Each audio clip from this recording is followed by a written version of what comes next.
So now we getting into it. This is the split in the kingdom of Israel. So now we understand that we all suffer through the same things. Well, if that's the case and they took our identity, then who the hell are we? You understand? Well, we are the children of Israel. Well, how did we get separated? How did we get over to America?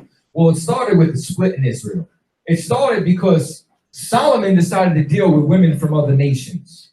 And as a result, remember what the scripture says. The scripture says if you deal with a woman from another nation, your heart shall, not it might, but it shall turn from the Most High. And as a result, he was not perfect with the Lord like his father David was. Do you understand? And that's what it says right here, as the heart of his father David was. For after Solomon, so Solomon started to worship after their gods. You understand that he did evil in the sight of the Lord. Next slave. Excuse me, next slave. My God. Next slide. They didn't program you. The kingdom ain't here yet. Yeah, feel me? So lock you. Oh, all right. So now what happens is that he eventually gives the kingdom to Jeroboam. You understand? And takes 10 pieces, he says, for the northern kingdom. Meaning what? Jeroboam, Ephraim, became the king in the north, the head of the northern kingdom, and took 10 tribes with him.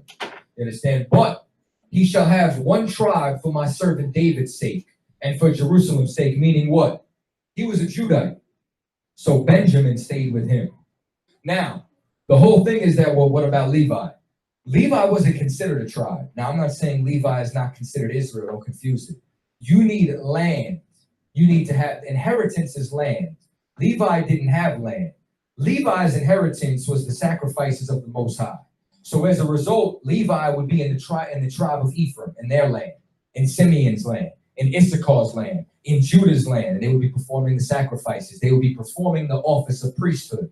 So as a result, there was still considered 12 tribes, though there was really 13 because of the tribe of Dan. Now, the thing is with Dan is that Dan didn't go and conquer land to get an inheritance. You read about that in the book of Judges. Instead, Dan ended up moving in with Manasseh. And when we went into the Assyrian captivity, Dan never came out. So therefore, Levi ended up taking the place of Dan so that there's still 12 tribes. Next slide, please. And the priest, so now this is 2 Chronicles, the 11th chapter and the 13th verse.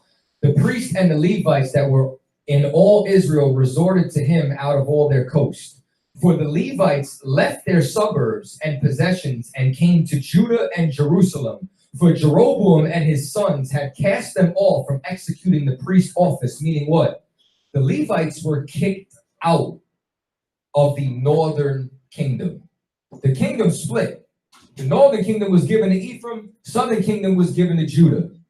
And then we were so wicked in the northern kingdom that we didn't want the priest there. So we sent the priest. That's why when you come around to the time of Christ, who was the main three people there? Judah, Benjamin, and Levi.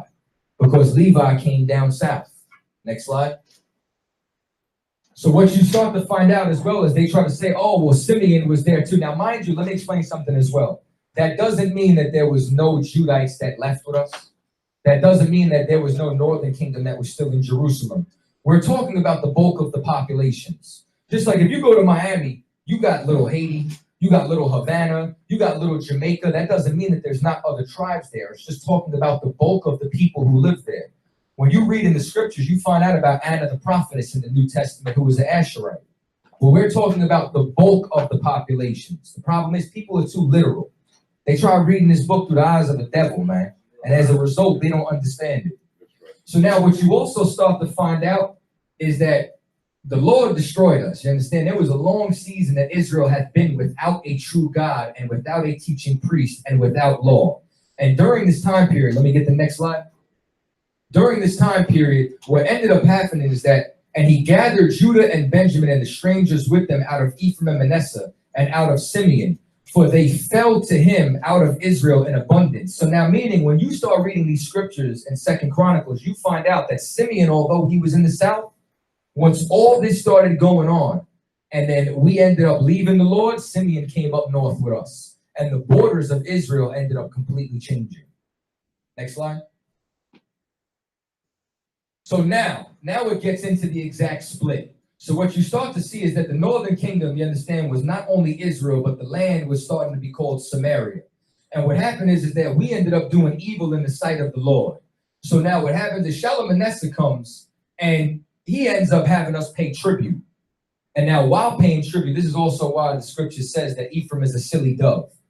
Because what you'll find out is that he ends up, and the king of Assyria found conspiracy in Hosea, for he had sent messengers to the king of Egypt. We, instead of turning to the Lord like we did in ancient Egypt, we said, all right, these Assyrians, they're starting to get serious with us. They want too much. Let's go try to make allies with Egypt. So we became a silly dove because, you understand, we were a lovebird. We wanted this oppressor, and we wanted to trade it for this one. Same thing we do with the Democrats or the Republicans. You understand? So now, then the king of Assyria came throughout all the lands and went up to Samaria and besieged it 3 years. And this started what was the initiating move of the captivity of us going into Assyria. Next slide. So now in the 9th year of Hosea, the king of Assyria took Samaria and carried Israel away into Assyria and placed them into Halah and the harbor, and the river goes on. You go look where these cities were, you'll find out that there was Israel in these borders. You understand? So now, for it was that the children of Israel had sinned against the Lord. So we sinned against the Lord, and then the Lord ended up removing us. So it says, and we walk not in the statutes, and we walked in the statutes of the heathen, whom the Lord cast out from before the children of Israel, and of the kings of Israel which they made. Next slide. Therefore the Lord was very angry with Israel and removed them out of his sight. So what he ended up doing is, because we broke the law, statutes, and commandments, he ended up rejecting us and he cast us out. And the northern kingdom was now moved into Assyria. Next slide. So initially, this is what the kingdom of Israel looked like. We were unified, but we were all given a certain land for inheritance. Ephraim, Manasseh, Issachar, Reuben, Gad, Manasseh, all on this side. And here's another thing too. The reason why Reuben and Gad never crossed the Jordan is because they like to follow cattle. And they like to raise cattle and use that to live. That's just like the Gadites following the buffalo. They stayed on this side because it was a lot of plains. It was like the Plains Indians inside of America. You're going to find out all throughout this that these spiritual attributes fit, you understand, the North American Indians, so on and so forth. Next slide. So after the kingdom split, it started to look like this. Judah in the south, Israel in the north. We messed up with Assyria. Really, we messed up with the Lord. So the Lord sent Assyria to mess us up. You understand? And then we were taken away into Assyrian captivity. Next slide. Is there any proof? You damn right there is. This is the black obelisk of Shalmaneser in the British Museum. This is the tribute of Jehu. That is the tribute of Jehu, the house of Omri. The Assyrians kept records of what they did, who they put in captivity, who they destroyed. And that's why they found this artifact that lines up directly with what the scriptures say. Next slide.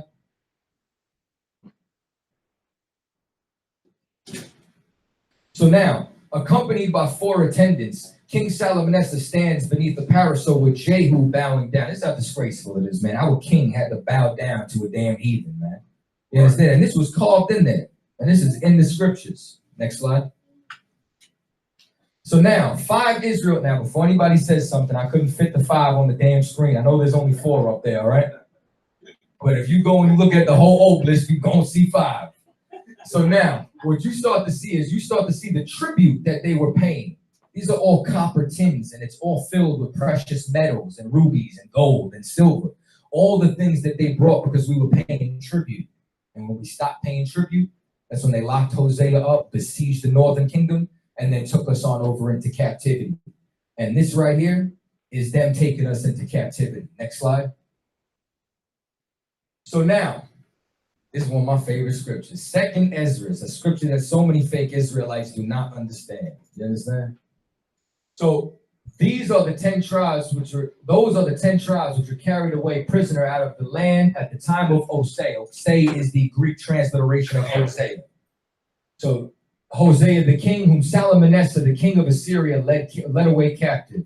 He carried them over the waters, because remember, they took us into the riverlands. They took us onto the borders of their empire. You go into history, you'll find out they put us in the military and we would defend them from foreign invaders. But they took his counsel amongst themselves that they would leave the multitude of the heathen and go forth into a further country where never mankind dwelt. Well, where was the place that never mankind dwelt? Name somebody who was here inside of the Americas besides the North American Indians. Nobody. You can't tell me they went into Africa. Africa was already inhabited by Ham. Y'all want to talk about how much y'all love Kemet so much, act like Kemet was the first damn civilization. Africa was inhabited from north to south. You understand? So now, that they might keep their statutes, which they never kept in their own land. This is why you find fringes with a border of blue on all the garments of the North American Indians. This is why the oldest 10 commandments is found where? Anybody know? Not you, Ken. What's up? Mexico. New Mexico. Get a brother hand. You know what I'm saying? They were found in New Mexico, the Los Lunes stone. And that's not the only place that they were found, because we came here with the intent of serving our power. And they entered into the Euphrates at the narrow passage of the river. The narrowest part, the narrowest part of that river is what? Is at the very mouth of it, where it opens up into the Persian Gulf. And then we came over here into the Americas. So now, it says, for the Most High showed them signs and held still the flood till they were passed over. For through that country there was a great way to go, namely 1.5 years, and the same region called Arsareth. So now, is Arsareth Turkey? Hell no. You understand? Arsareth is, we're going to find out. Next slide. I'm going to show you right now. I'm going to give you a source. Everybody should know this book. If not, this is Lost Tribes and Promised Land by Ronald Sanders. Some fake Jew. You understand? And he goes and does this history. And in this history, you start to uncover who the true Jews are, who the true Israelites are. Next slide. So now, a striking element in Columbus' geographical religiosity is his intense abiding and interest in the 4th or 2nd book of Ezra. Where you're going to find out, you understand? Now, I might get into this another time. I don't have too much time. I'm trying to move through this, right? But Columbus was not from Italy. Columbus was from Spain. His last name was Colon. So now, while they were in Spain, during the time of the Inquisition, Sephardic Jews were getting cast out of Spain. So as a result, you had things called conversos or new Christians. So during this time frame, they were trying to find a safe haven to practice their so-called religion, meaning their identity that they stole from us. And he converted to Christianity. And on this journey, you can read a couple of books, Hope Sails, The Secret Voyage of Christopher Columbus. I'm going to try to list some of them later. Even inside this book, it breaks down that Columbus was actually Jewish and that he was trying to do 2 things. Find the other tribes, because he believed that because the prophecies, they would have all the riches. And then also so that he would find a safe haven, so that this way those Jewish people would stop being persecuted from Spain and Portugal during the Inquisition. So he became obsessed with where the lost tribes went. Next slide. Contrary to legend, Columbus did not sail to prove that the earth was round. Most educated Europeans and mariners already knew that. Columbus estimated that the size of the Atlantic Ocean from reading his Bible. He had read in the 2nd book of Ezra in the Apocrypha that God created the world in 7 parts water and 6 of them dry land. So meaning what? There was 5 continents that they knew about. They knew they were missing a continent because they read the Bible. Next slide. Well, somebody might say, how many continents are there? If you went to school in the United States, where they do not educate us at all, you were taught that there were 7 continents: Africa, Antarctica, Asia, Australia, Europe, North America, and South America. But using the criteria defined above, meaning in the article that I pulled this out, many geologists, meaning geologists from other parts of the world, say that there are 6 continents, just like the Bible said.